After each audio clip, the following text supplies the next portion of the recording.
humanos, Mano Dal Ponte, Humanos, Radio Show na 92. A música nos conecta, os bons papos nos conectam aqui na 92.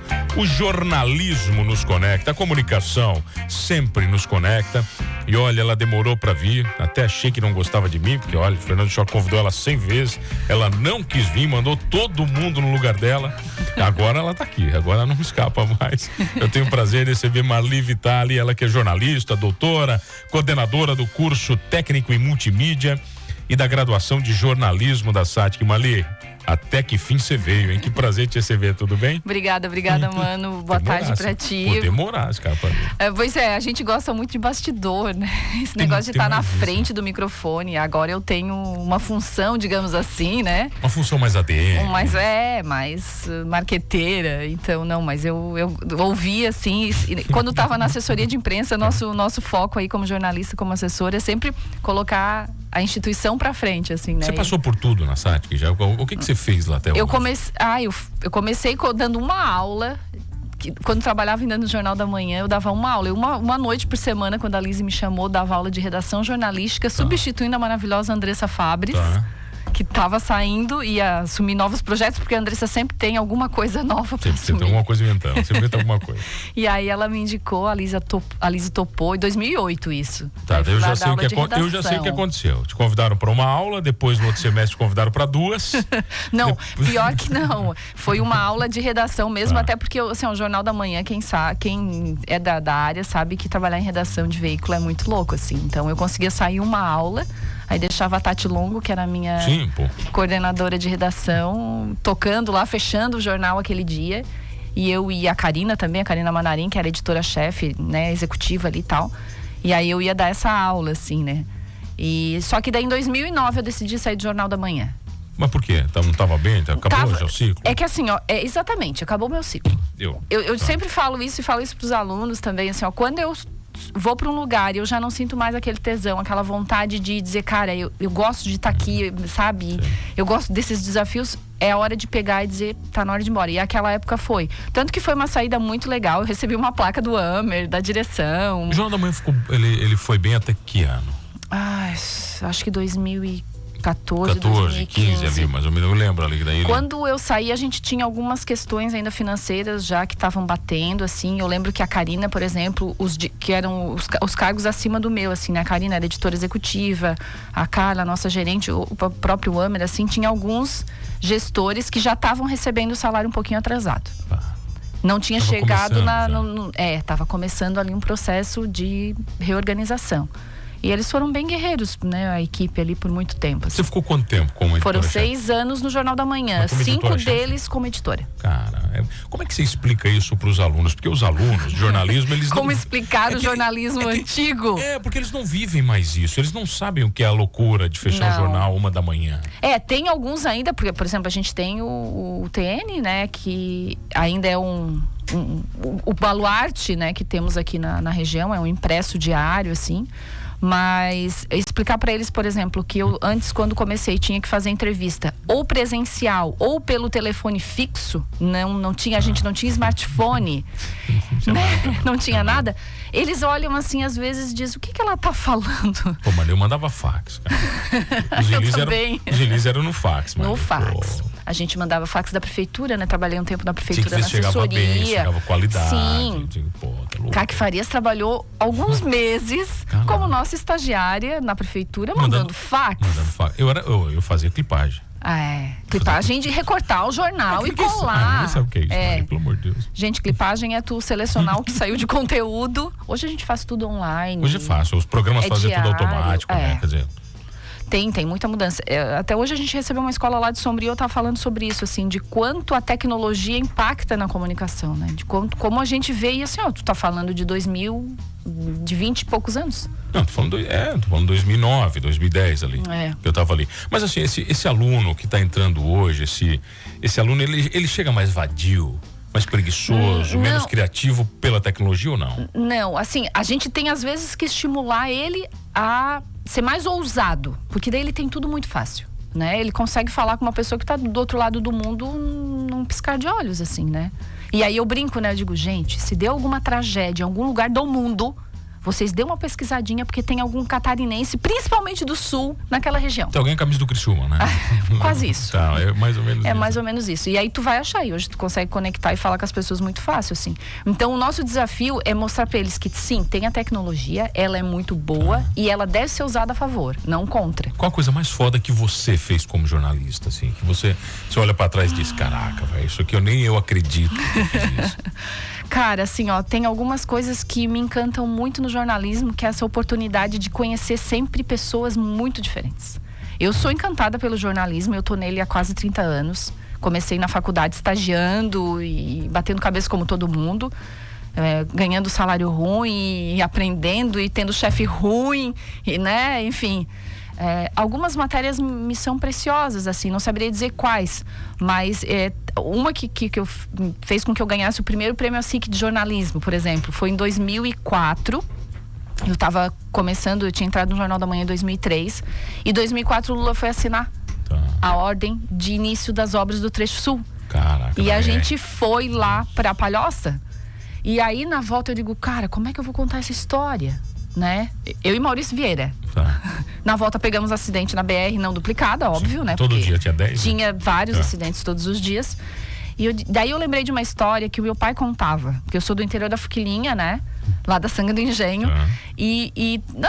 O pai, enfim, alguém contava essa história que dizia que quando morria alguém que era uma pessoa muito querida, eu vou tentar não chorar, porque as histórias me tocam muito, assim, né?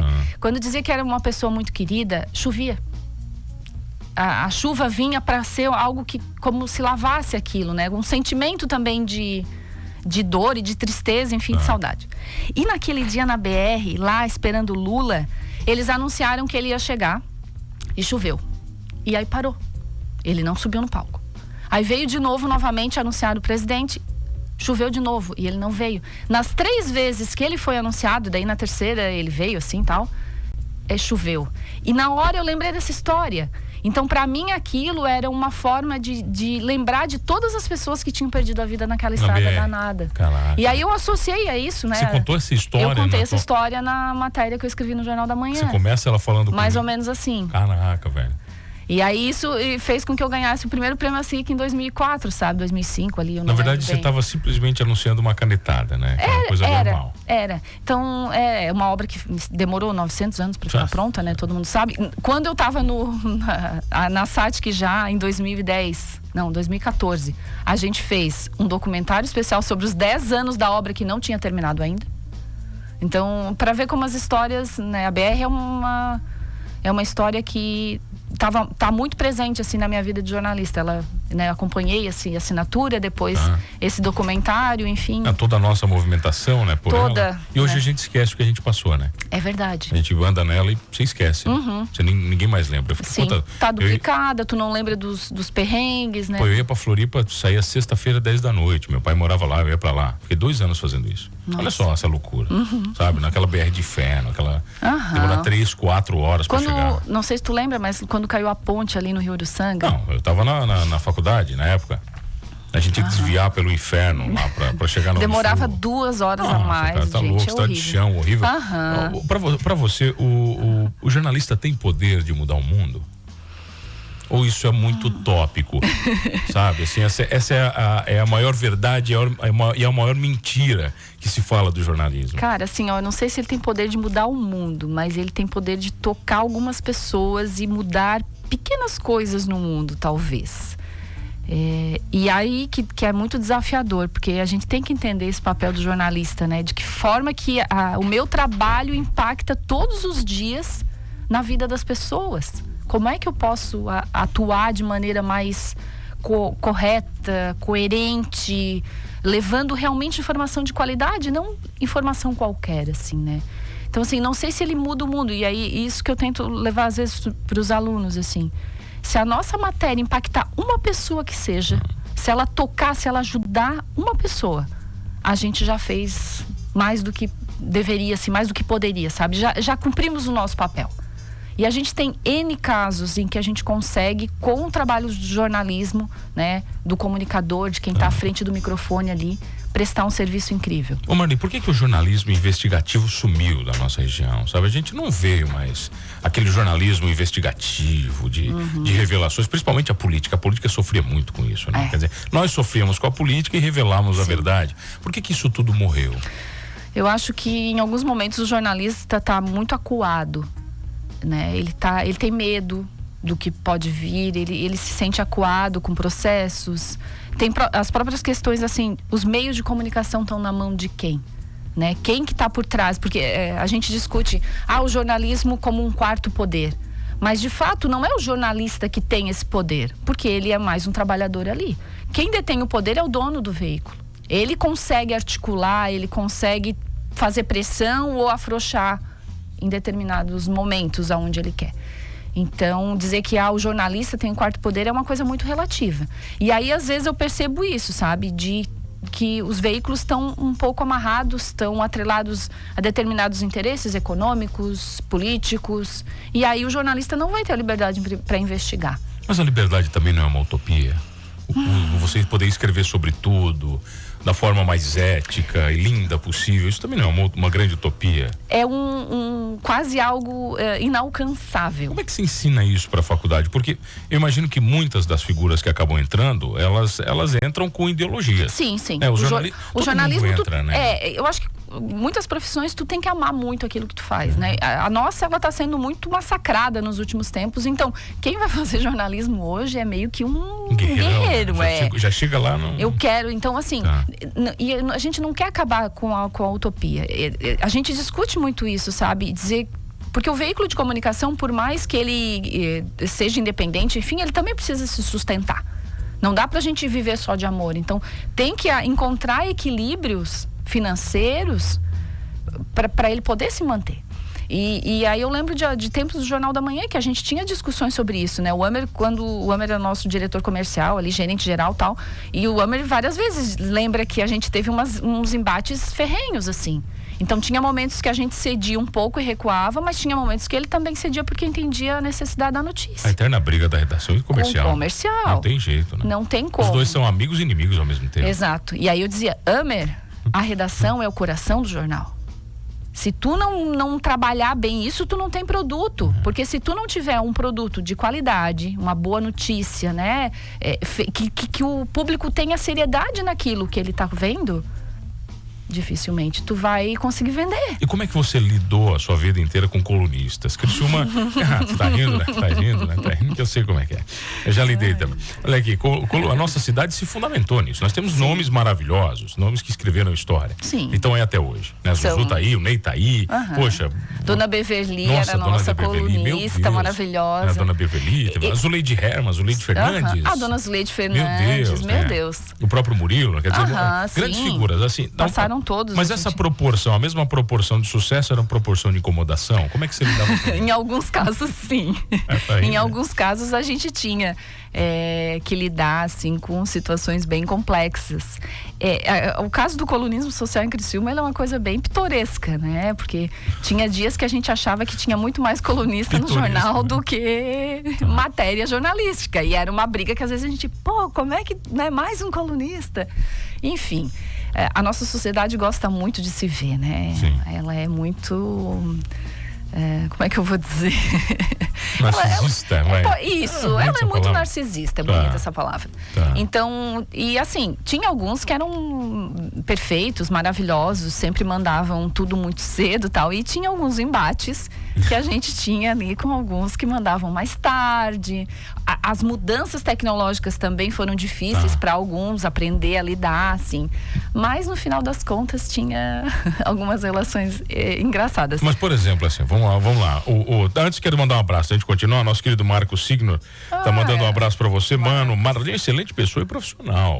Querido, Marcos. Nosso parceiraço do EG Plus aqui, parceiraço oficial. Nosso também lá na Unisatic, com certeza. Ô Marli, agora, a gente tá falando sobre esse conceito do colunismo, né, do colunista, mas para mim tem uma coisa do colunista que é mais problemática. Muitas vezes ele tem a informação antes da redação, né? Ele dá o furo, o famoso furo, antes da redação. Isso também não era um problema para você? Não, Não, acho que até não. Eles tinham muita. Eles têm ainda hoje, né? Muita informação privilegiada, até pelos contatos, assim, né? E eles trazem. Acho que até hoje, muito mais rapidamente nas próprias redes sociais deles, né? Ou em blogs, quem escreve em blog, do que nos veículos tradicionais, assim. Hoje a rede social do colunista se tornou uma ferramenta de divulgação bem importante. É um veículo, né? Tem cara que tem um veículo na mão. Exato, né? E de uma força, assim, absurda. Então, assim, isso até pra nós, assim, nem era tão... Não incomodava, problema, assim. Não era problema. O que incomodava, às vezes, eram as próprias questões da logística da redação. Por exemplo, eu tenho que fechar determinada página em tal horário. Então, o colunista tem que ter essa responsabilidade de me mandar o material dele até determinado horário. Então, eram regras mais internas nossas, assim, onde dava as rusgas. Esse é o problema, não é? Era um problema, tanto que um dia um colunista não teve o seu material divulgado. E até, quase a minha cabeça rolou naquela vez que o Homer queria me demitir. Eu falei pra ele, tu ia me demitir por causa daquilo. Por quê? Porque não divulgou o material? Eu derrubei a coluna do cara e botei uma poesia. Dia do amigo. Não, né? Amigo. Sim. Tá, por quê? Porque ele não mandou? Porque ele não mandou no horário que eu pedi, eu, né, cobrei e tal, não tô mandando, não mandou, eu assim, larga, deixa os patrocinadores e vamos botar uma poesia. E aí foi. Saiu no outro dia uma poesia, tinha gente que achava que era dia do amigo. Até um abraço pra você, mano. Marli foi orientar o primeiro aluno, já começou aprendendo nível rádio. O Mastelinha mandou. Mastelinha. Você orientou o Mastela? Orientei o TCC do Mastela. É mesmo? O TCC do Mastela foi do quê? Foi da Rádio Eldorado, se eu não estou enganado, ou da TV Eldorado. Da TV Eldorado? TV Eldorado. Foi bem ou não? Foi. Foi o Mastelinha. O Mastela tem cara que estuda, né? Ele é estudiosinho. Ele é bem enrolador, mas é estudiosinho, não é? Não, o Mastela é um aluno incrível, foi um aluno incrível, muito, muito dedicado, assim, tal. E correu atrás, um tema legal e... Falar em alunos dedicados, você deu aula pro Choque também? Dei aula pro Choque. Mas é inversamente proporcional ao Mastela? Como é que é? O Choque era legal porque a gente conseguia ter uns debates muito interessantes na sala. Porque assim, o Choque é uma enciclopédia ambulante, né? Então, e era bom discutir com ele, porque ele dizia assim, não, mas tu lembra na época do Altair Guide? Porque tinha isso, aquilo, aquele outro. Daí a gente conseguia desenrolar uns papos, assim, mais... Só papo também, porque estudar também. Não, ele estudava direitinho. Ele ia... É porque assim, a gente tem muita prática, sabe, lá na sala de aula. Por isso que era muito. Então, né, tu conseguia levar muita coisa. Se tu faz na sala, já é metade do negócio, entendeu? O Signo tá dizendo que foi o teu primeiro erro, aprovar o Mastela. Não foi não, Signo. Já começou aí, ó. Não foi não. Mastela mandou aqui, história da RCE. É isso. História da RCE, o Marcela mandou aqui. É isso, Marcela, me ajuda, né? Porque assim, quando é que ele fez esse TCC, gente? Vocês têm que ajudar a memória, que aqui não... Tem os que dizem. O que é mais difícil pra você, ser professora ou coordenadora? Coordenadora é um desafio novo, Mas por quê? Assim, você teve nomes incríveis atrás de você. Meu Deus, então. Primeiro passo, né? Eu tô sucedendo. A Lise foi a nossa primeira coordenadora. Ficou um tempão ali, estabeleceu o curso, o que ele é, né? As bases ali estão muito com a Lise. Tem até uns alunos que dizem que é a Santíssima Trindade do jornalismo. É eu, a Lise e a Kaki. A Kaki depois veio substituindo a Lise, que a Lise queria dar uma parada ali, fazer um tempo sabático. Isso, um período sabático dela. E a Kaki assumiu no meio de uma pandemia, né?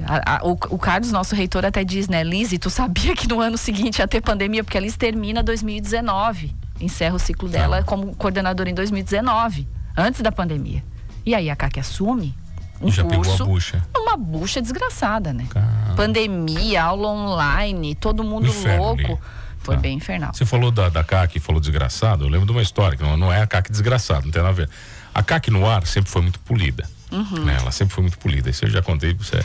E ela nunca se permitiu falar qualquer palavra desagradável no ar. Ela sempre foi muito alinhada, né? Sim. Muito coloquial, português correto. Correto. E, sei lá, num dia ela apresentando lá o ponto a ponto, ela falou merda. Merda. Eu não lembro por quê, que isso é merda. E quando ela falou, eu peguei e mandei o WhatsApp pra ela, assim, agora eu vivi para ouvir você falar merda no ar. E ela falou, de todas as pessoas, mano, que estavam ouvindo esse programa, tu era a única que não podia estar ouvindo. Entendeu? Então, eu vivi pra isso, assim, mas eu sempre elogiei muito ela, gostava muito dela no ar. A Kaki é incrível, uma amiga que a vida me deu, uma irmã que a vida me deu, assim, porque a gente conviveu muito. Nós entramos juntas, mesmo assim. Quando eu comecei a dar aula, em 2008, ela começou também na aula. Ela trabalhando, acho que era no Tribuna na época, e eu no JM. E aí a gente depois entrou em 2010, quando a SATIC reformulou ali, criou um portal de notícias, né, quis que a assessoria da instituição fosse coordenada pela Liz e pelo curso de jornalismo. Então a gente veio para assumir algumas funções ali dentro. E aí a CAC veio também nessa época, então a gente começou dando aula, depois entrou para a SATIC, assim, efetivamente juntas. E construiu ali, fizemos o do mestrado juntas em educação, fomos fazer o doutorado juntas lá na UFSC, as duas, meio que uma apoiando, apoiando a outra. Ninguém solta a mão de ninguém, uma apoiando a outra, assim, e foi incrível. Doutorado assim. É punk? Doutorado machuca? Nossa, cara. Doutorado é. Eu era pra terminar em 4 anos, mas eu terminei em 5,5. Eu não fui assim, a CAC terminou no prazo certinho, mas pra mim foi um processo bem difícil. Por conta de algumas perdas familiares, por conta de ser lá em Floripa, eu ter que superar uns medos. Por exemplo, eu aprendi a dirigir, reaprendi a dirigir depois de velha, né? E aí eu tinha que ir pra Floripa de carro. Caraca. E aí eu disse, não, eu vou, então, né, vou me desafiar. O teu medo era BR ou Floripa? Porque são mundos bem... O medo era dirigir, tanto que eu tive aulas particulares pra voltar a perder o medo. Daí... dirigir em Floripa foi uma grande conquista. Eu acho pior dirigir aqui do que Floripa. Floripa só não anda, entendeu? Mas aqui o trânsito é muito mais complexo. Pode ser. Mas em Fernando, Floripa não tem muita opção de ir. Sabe assim, não dá pra errar muito, entendeu? Sim. Mas me irritava aquela quantidade de carros. Pra quem não é tão seguro, irrita, assim. Mas superei, enfim. E aí teve hora que você tinha que ir até na UFSC, né? Passar tudo. Tudo, passar túnel, lá pra baixo. E aí, enfim, mas foi legal. No final consegui terminar. Eu defendi em outubro do ano passado. Tá fazendo quase 1 ano já. E foi... Mas muda, por exemplo, depois que você vira doutora, muda o quê? O profissional muda, a responsabilidade muda ou não muda nada? O doutorado pra mim foi incrível pra onde eu tô. Né? Hoje eu estou dando aula, né? Eu dou uma das aulas teóricas do curso, que é Teorias do Jornalismo. Então, a base que eu tive ali, das leituras, de retomar autores que eu tinha estudado lá na graduação, em 1900 e bolinha, não sei o quê, de ter contato com professores pesquisadores, aquilo ali para mim foi muito importante. Então, me acrescentou muito nessa formação acadêmica, de entendimento da pesquisa em jornalismo, da grande área da comunicação, enfim. Pra mim foi bem legal isso, sabe? O teu DNA, qual DNA você deixa no curso de jornalismo? Sabe assim, porque cada coordenador deixa, né, a sua marca. Qual é a sua? Eu não sei se eu tenho ainda Você é reconhecida pelo quê? Não, você tem que saber. Cara, não sei isso aí. Eu tô tentando, eu entrei em abril, né? Só pra quem não sabe, a CAC saiu da SATIC, ela foi aprovada num concurso pra Unesp, a Universidade Estadual de São Paulo. Até conversei com ela hoje de manhã. Tá grande, né? Tá grande, tá linda, maravilhosa. Tá grandona, né? E dando aula no rádio, que é, como tu falou, ela ama o rádio, né? Ontem, enfim, ela tá vivendo isso muito, muito feliz, assim. Até a gente tem que ir pra Bauru visitar ela, né? E aí eu entrei em abril nessa proposta. O que eu vou deixar de marca, cara? Eu não sei, assim, ó, eu quero que eles tenham esse amor pelo jornalismo que eu tenho. Que é difícil? Mas amor paga a conta, Marli. Então, mas aí eu acho que dá pra unir as duas coisas. Quando tu ama, tu gosta do que tu faz, tu tem tesão pelo que tu faz. Posso falar tesão? Pô, mas aqui pode, né? Sabe? Comigo tu pode falar o que tu quiser. Pelo que tu faz, o olho brilha ainda. Tu consegue, o financeiro é consequência, né? Claro que não dá pra parar de estudar, tu tem que, ainda mais nessas mudanças loucas que a gente tem aí. Mas o jornalista sempre foi reconhecido por ganhar mal, sabe assim? Todos os jornalistas falam pra mim, a gente ganha mal, a gente ganha mal. A gente ganha mal ainda. Mas aí, assim, como é que você faz pra ganhar bem? O cara se destaca, sabe? O bom profissional vai voar. O que eu falo lá pros meus alunos também, assim, tem alguns lá que eles estão às vezes no meio do curso e já são jornalistas. Sim. Jornalistas. Já incorporou mesmo. E bons naquilo que fazem, né? Enfim, e eles são muito criativos. Eles se desafiam, eles criam coisas do nada. O Mastelinha é um exemplo, né? O Mastela pegou ali e foi criar o Tabelando, né? Essa pegada louca ali deles. E deu muito certo. E vai dar muito certo. Então, às vezes, tu tem esses jovens excepcionais, assim. Então, sei lá, do meu legado, eu quero que eles tenham alguém ali que eles saibam que podem confiar, né? Uma coordenadora, né? Que tá ali, parceira deles, tal, que vai puxar a orelha de vez em quando, porque quando é preciso eu dou uma puxada, né? Não é só ser amigo, não é só ouvir, mas às vezes eu tenho que chamar eles pra terra. Eu acho que o professor, ele serve pra isso, né? Eu falei, a gente tava falando sobre isso. O professor é um provocador, ele só serve pra provocar, pra tirar o aluno da zona de conforto.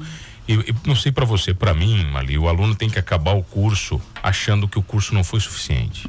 Isso. Ele tem que olhar pra trás e dizer, tá, mas isso aqui valeu, mas ainda não é o suficiente. Eu preciso de mais. Aí eu acho que o professor venceu. Venceu, exatamente. Não é, não, beleza, passei aqui, ok, sei tudo. Não, né? né? Tipo, o nosso ali, 3 anos e meio, como eu tava te falando, né? Não, beleza, já sei tudo. Não, cara, não sabe. Olha aqui, eu tenho um beijo pra você aqui, mano, a marca da Mali, eu perguntei qual é a tua marca, teu DNA, a Sol tá dizendo que a tua marca é o equilíbrio. Eu estou aprendendo muito com ela também, um beijo, olha só, Mali maravilhosa, serena, segura e inspiração, viu? Já estão dando a tua marca aqui. A Sol é minha parceirona aí de coordenação, ela divide a sala comigo, né? Ela, o Guto e a Kati, que são coordenadores de design, PP e administração. Quero mandar um beijão pra Carla aqui, pra Carla Giasco mandou pra você aqui, querida. Messias mandou um beijão e a Sol mandou um beijão pra você, Marlizinha. Obrigada, gente. Não dá tempo pra mais nada, só dá tempo pra eu convocar então a Santíssima Trindade pra estar comigo quando a Kaki vier. Ai, vamos. Ó, tu, a Kaki e a Lizzy, vamos combinar? Vamos, mas aí, ó, aqui, ó, um programa inteiro, hein? Porque nós falamos demais. Aí nós falamos demais. Aí eu trago o enciclopédia, ótimo. Até porque daí as 3, né, vão exibir a verdadeira face de Fernando Choque pra mim, que daí não tem como enrolar mais ninguém. Tá bom, Ali, obrigado. Obrigada tem a todos. Instagram, pessoal? O pessoal te segue. @Marli Vitali ali. Fácil. Tá tranquilo. Marli, obrigado pelo carinho, obrigado pela parceria. Valeu. Obrigado a você que tá comigo todas as tardes aqui no Manos Radio Show. E não esqueça de uma coisa, aqui a comunicação nos conecta, o jornalismo nos conecta.